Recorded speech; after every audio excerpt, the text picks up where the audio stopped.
Hi friends, ഇന്ന് ഞാനിവിടെ ഉണ്ടാക്കാൻ പോകുന്ന ഒരു ചായയാണ്. നല്ല ചായ എങ്ങനെ ഉണ്ടാക്കാമെന്ന് നിങ്ങളെ ഞാൻ കാണിച്ചു തരാം. അതിന് 1 കപ്പ് പാല്, 1 കപ്പ് വെള്ളം, ഇത് 2 ഗ്ലാസ് ചായക്കുള്ള വെള്ളവും പാലുമാണ് വെച്ചിരിക്കുന്നത്. ഇതിലേക്ക് 2 ടീസ്പൂൺ ചായപ്പൊടി ഇടുക. ചായപ്പൊടി ഇട്ട് കഴിഞ്ഞിട്ട് തിളയ്ക്കണ്ട, അത് ഓഫാക്കുക. എന്നിട്ട് 5 മിനിറ്റ് മൂടി വയ്ക്കുക. 5 മിനിറ്റ് കഴിഞ്ഞു. ഇനി ഇത് തുറക്കാം.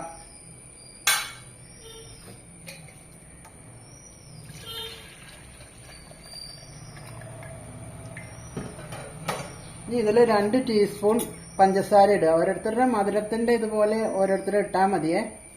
ഇതിൽ വേണമെങ്കിൽ ഏലക്ക വേണമെങ്കിൽ ഫ്ലേവറിന് വേണമെങ്കിൽ ഇടുന്നവരും ഉണ്ട്.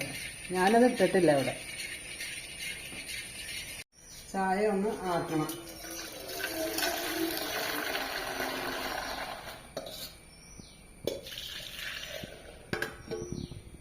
ഇത് കപ്പിലോട്ട് ഒഴിക്കാം.